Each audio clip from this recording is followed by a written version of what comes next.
What's up my loves, my name is Paige, this is Pages with Paige, and today we're going to be doing my January book haul.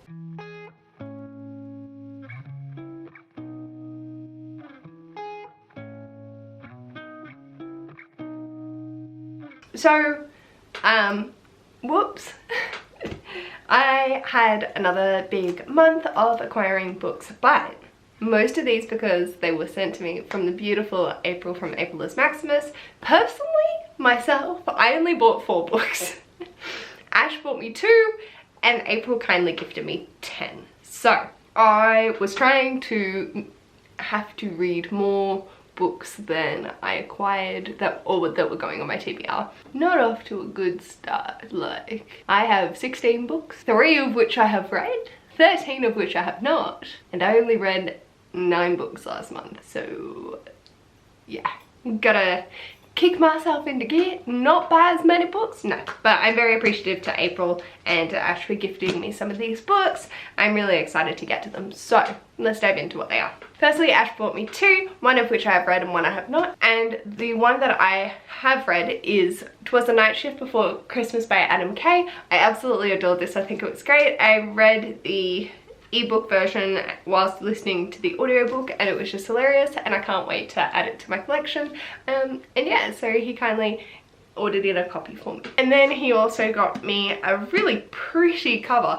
and it was mostly just because we thought it looked pretty and the end pages were stunning, and that is The Winter Duke by Claire Eliza Bartlett. She survived the curse, now she must survive the throne. So yeah, I'm curious to see how this goes. I don't think it's part of a series. These end pages, stunning. Very excited. It's described as an electrifying feminist fantasy and it's just beautiful. Oh, perfection. Then I have these gifts from April. So I'll start with the books that I have read. And the first one is Normal People by Sally Rooney. I read this for my library's book club back in 2019. I was the only one that enjoyed it, and I think that's because I was also the youngest there by 20 years. So this was following Cornell and Marianne and their relationship and the dynamics that exist, and I found it really interesting. I really enjoyed it. I know that the older people didn't really understand it as much. They're like, why didn't you just communicate?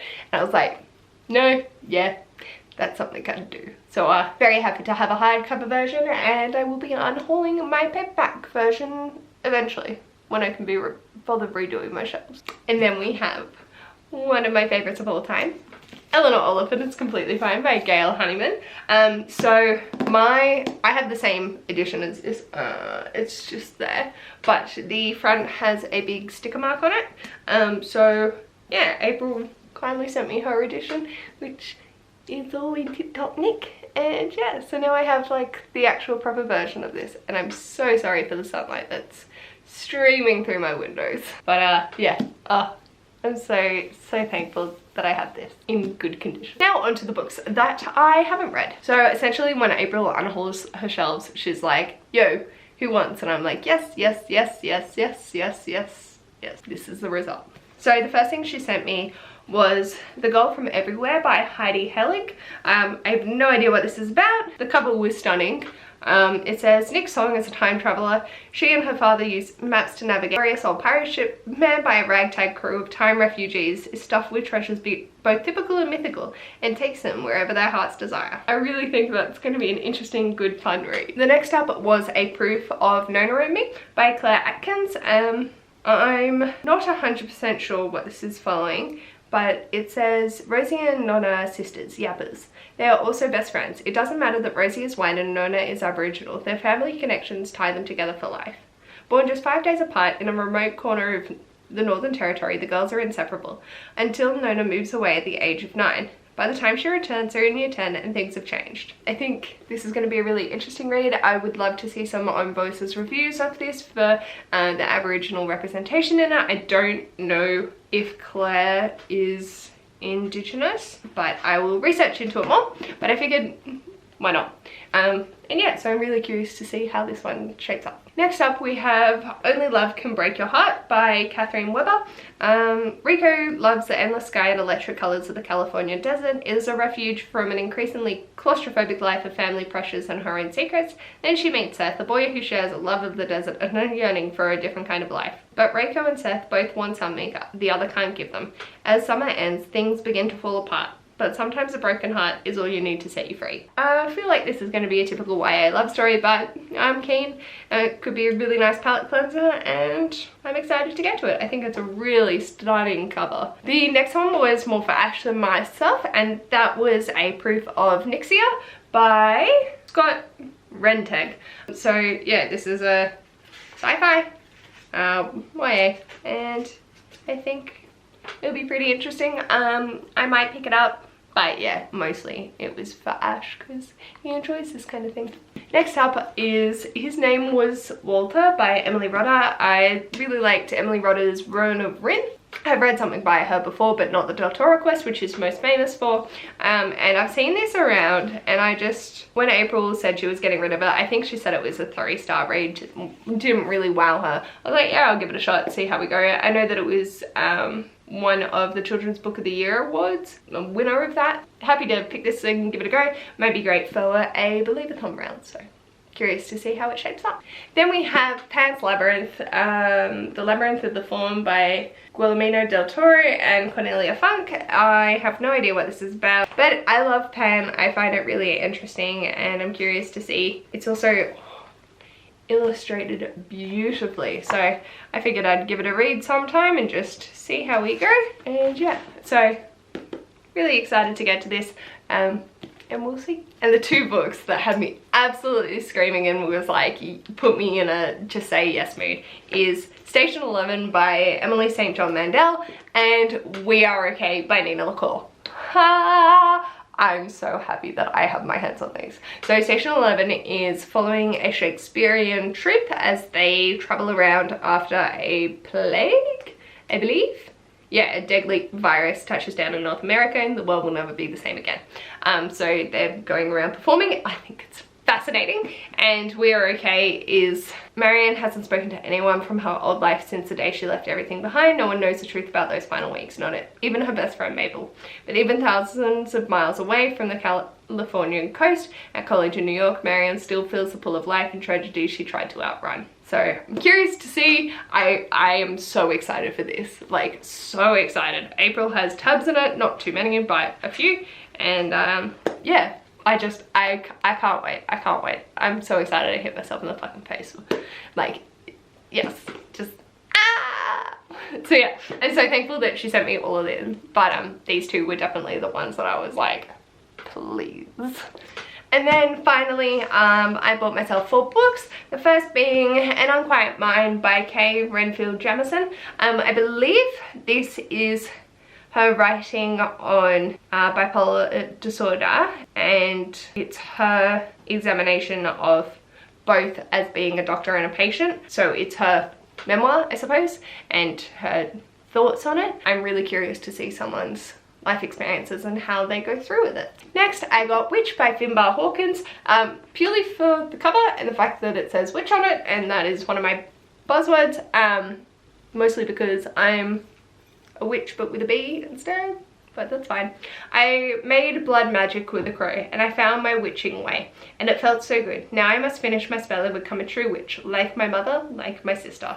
So I think this is a YA fantasy. I'm very excited to get to this. Like, this just screams autumnal gorgeous vibes, and I can't wait. Ooh, there's pictures. I'm just very excited. So, ooh, that's so cool. Very, very excited to get this. Don't know when I'm going to, but hopefully I can fit it on one of my TBRs soon, because I'm just, oh, yes, please. Then I bought The Silent Patient by Alex Michaelides. This is following a psychologist after a girl shoots her husband in the face 5 times and then never speaks a word. So the psychotherapist tries to get on in there and be like, you're a bitch, let's get talking. My mum read it. So she was up and she's like, I need a book, I'm bored. And I was like, here you go.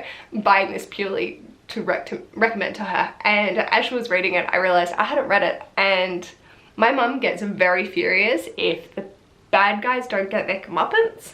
So then I was sweating bricks that she was not going to be happy, fingers crossed. But I'm actually really interested. I'm dipping my toes into thrillers a little bit more, so definitely want to give this a shot and see how it goes. And then as you may or may not know, Ash and I moved on the 29th of January into our new place, and literally as the moving truck was going out, a delivery van rocked up. They were like, wait, don't go, and they handed me my Alcrate box. So, oh, so excited. I didn't end up opening it till, I think it was the 31st, the Sunday. I don't know, like I held off. But yeah, so I did get the Alcrate January book, so if you don't want to be spoiled for it, so long, farewell, I totally understand. But if you do want to know, it's a lot by Alexandra Buchan. Ha! Look at it! Ha! Ha! I love this box. Like, this Alcrate box was me, my theme, everything I aspire to be in a box. It is stunning. Like, the end pages, just yes. I much prefer the black to the white. I understand the white because it's like trying to blend in with the museum, look like a bust. But oh, so stunning. And yeah, so absolutely just excited to dive into this. Really no idea what it's about, aside from there's an elements of Greek gods, and that's all I need to know, because apparently I'm a whore for Greek myth. This is fine, everything's fine, don't worry, it's fine.